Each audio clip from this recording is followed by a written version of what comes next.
لیا۔ اب آئیے عشر ذی الحجہ کی فضیلت ہم دیکھتے ہیں۔ عشر ذی الحجہ کے تعلق سے اتنی غلط فہمیاں لوگوں میں پائی جاتی ہے جس کی کوئی انتہا نہیں ہے۔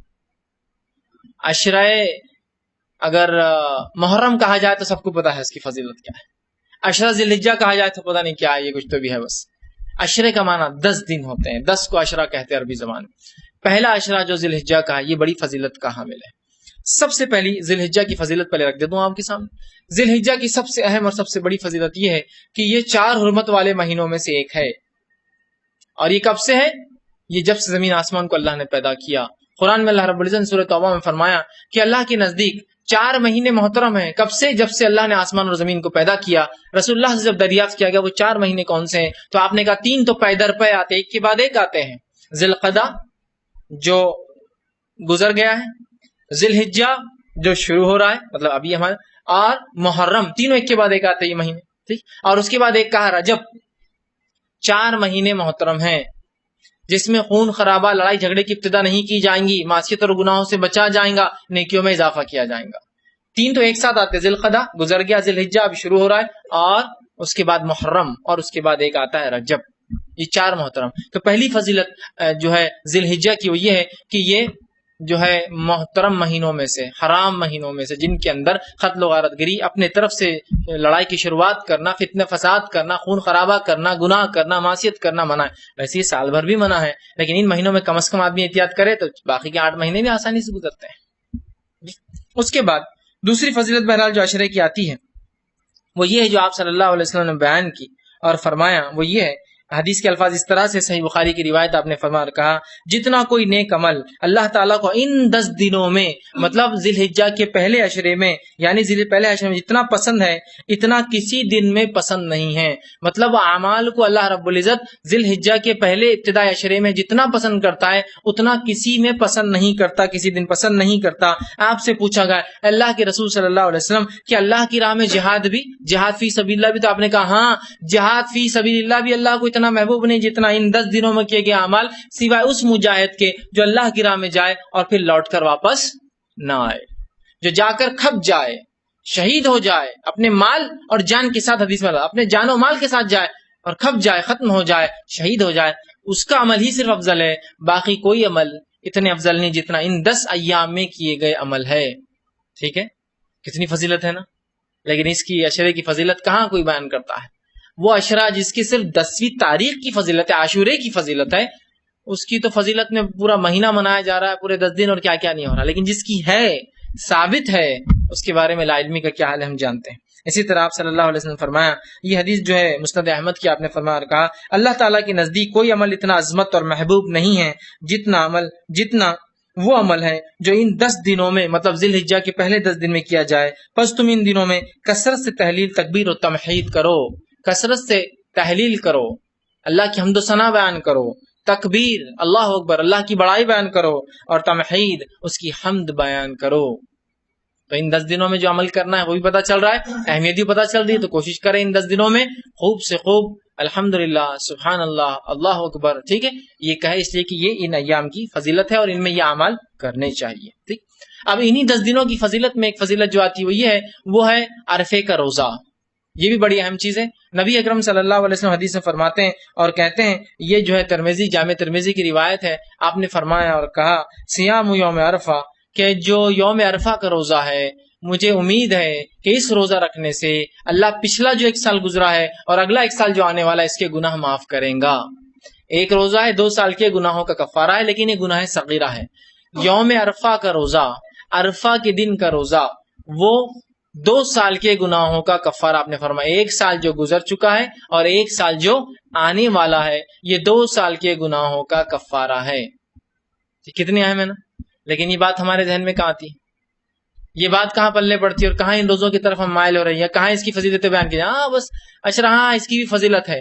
جہاں فضیلتیں نہیں ہیں وہاں تو چلا چلا کی آواز اور نصیحت ایسی کی جا رہی ہے کہ پورا دین وہی ہے، اور جہاں فضیلتیں ثابت ہیں وہاں تو منہ کھولنے کو بھی گیا ہے، بچی کا ایک فضیلت ہے، ٹھیک ہے، بہت سی ہے، چھوڑ دیا جا رہا ہے۔ بڑی اہم فضیلت ہے۔ اور عرفہ کے روزہ یاد رکھیے وہ تب ہوتا ہے جب حاجی عرفات میں داخل ہوتے ہیں، یاد رکھیے۔ اب اس معاملے میں علماء کا اختلاف ہے کہ 9 ذی الحجہ کو رکھا جائے یا عرفہ کو۔ حدیث کے الفاظ ہے سیام یوم عرفہ، عرفہ کے دن کا روزہ۔ اس سے علماء لکھتے ہیں، اور یہ سلف علماء کا اختلافی بتا رہا ہوں میں، لکھتے ہیں کہ عرفہ جس دن حاجی عرفات میں داخل ہوں گے اس دن آپ روزہ رکھیں گے۔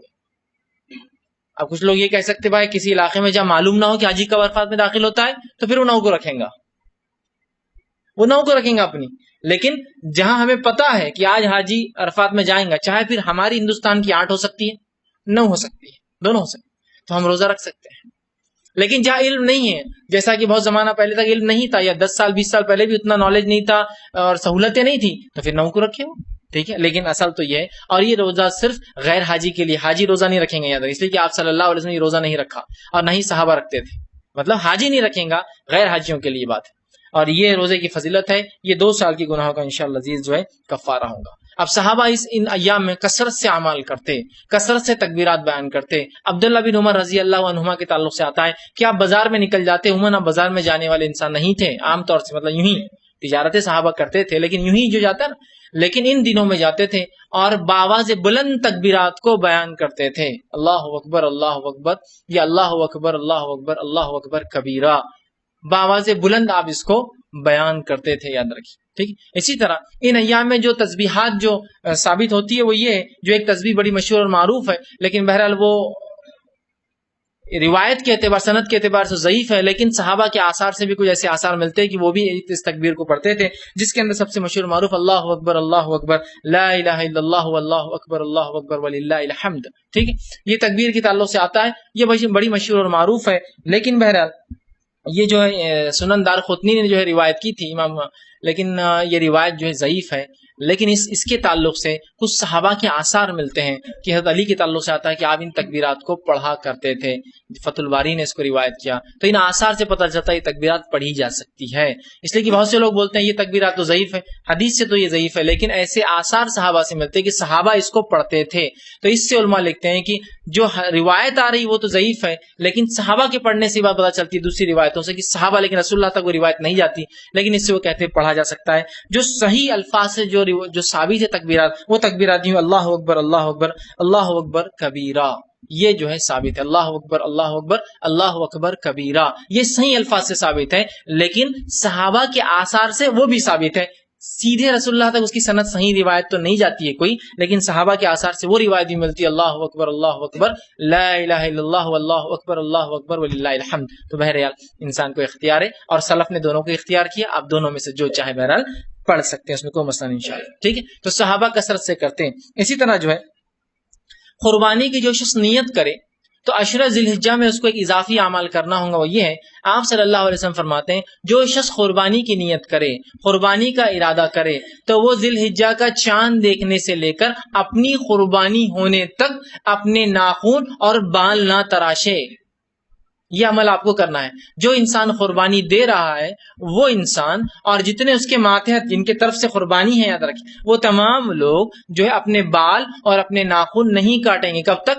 جب تک کہ قربانی نہ ہو جائے، جب تک عید کی نماز نہ پڑھ لے، نہیں، جب تک کہ قربانی نہ ہو جائے۔ تو قربانی آپ کی عید کی نماز کے بعد 10 کو ہو سکتی ہے، 11 کو ہو سکتی ہے، 12 کو ہو سکتی ہے، 13 کو ہو سکتی ہے، تو آپ تب جب قربانی ہو جائیں گی تب آپ کاٹیں گے۔ تو جو شخص ارادہ کرے قربانی کرنے کا، وہ ذی الحجہ کے چاند دیکھنے سے لے کر ذی الحجہ مطلب چاند دیکھنے سے لے کر اپنی قربانی کرنے تک بال اور ناخن نہیں تراشیں گا۔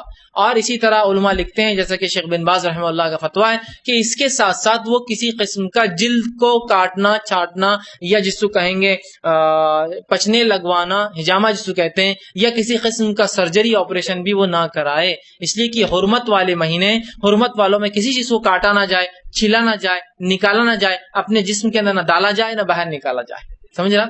تو ظاہر سی بات سرجری میں کٹتا ہے، پٹنے لگوانے بلیڈ ماری جاتی ہے، تو لہٰذا کسی بھی قسم کا ایسا کام نہ کرے، لیکن بہرحال ناخن اور بال نہ تراشے۔ ٹھیک ہے. تب جو شخص ارادہ کر رہا ہے قربانی کا ذی الحجہ کا چاند دیکھنے سے لے کر اپنی قربانی تک، جس کو علم نہیں تھا لا علمی میں کر لیا، جس دن پتہ چلے اس دن سے وہ ناخن اور بال نہ کاٹے اور اللہ سے توبہ کرے. اور کچھ لوگوں نے کچھ علماء نے اس چیز کو حرام قرار دیا کہ کوئی شخص، جس میں امام شافعی بھی شامل ہے، کہ یہ حرام ہے کسی شخص کے لیے کہ ذی الحجہ کا چاند دیکھنے سے لے کر اپنی قربانی تک ناخن اور بال تراشے. ٹھیک ہے، یہ اہم بات ہے، لیکن لوگ اس کو معمولی کہتے ہیں اور جہاں کوئی اہمیت نہیں ہے اس کو بڑی اہمیت دیتے ہیں. اگر کوئی کاٹ لے، کوئی کہے بھائی یہ دنوں میں منع ہے، کیا ہوتا کر لیے تو، اور وہاں راتوں کو جگ رہا ہے جو راتیں ثابت نہیں، وہاں دن منا رہا ہے جو دن ثابت نہیں، وہاں عیدیں منا رہا ہے جو عیدیں ثابت نہیں، اور وہاں بولتا کر لیے تو کیا ہوا. یہاں شریعت بتا رہی ہے اور اس کو چھوڑنے کے لیے بولتا ہے نہیں کرے تو کیا ہوا. جہاں شریعت نہیں بتاتی ہے وہاں پوچھتا ہے کہ کر لیے تو کیا ہوا. یہ ہمارا آج کا مزاج ہے. تو بہرحال اس معاملے میں وہ خاص خیال رکھے کہ وہ اپنے ناخن بال نہ کاٹے. اسی طرح کی روایت میں ثابت ہے آپ صلی اللہ علیہ وسلم سے، آپ ان ایام میں 9 روز پورے روزہ رکھتے. ذی الحجہ کی ابتدا سے لے کر 9 ذی الحجہ تک آپ پورے 9 دن روزہ رکھتے، لیکن بعد میں آپ نے منع کر دیا یہ سوچ کر کہیں صحابہ اس کو فرض نہ سمجھے. لیکن اس سے پتا چلا اب تو شریعت مکمل ہو گئی تو اب ہم تو فرض نہیں سمجھتے ہیں روزوں کو، لیکن یہ روزے سنت ہے. تو کوئی رکھنا چاہے تو 1 ذی الحجہ سے لے کر 9 ذی الحجہ تک پورے روزے رکھ سکتا ہے. 9 وہ پورے یاد رکھیے، سمجھ رہے آپ؟ ٹھیک ہے، تو یہ روزے بھی آپ چاہیں تو ان ایام میں رکھ سکتے ہیں. یہ ہوا ذی الحجہ کی فضیلت اور ذی الحجہ کے بالخصوص پہلے عشرے کی فضیلت. اب آئیے قربانی کی طرف بڑھتے ہیں.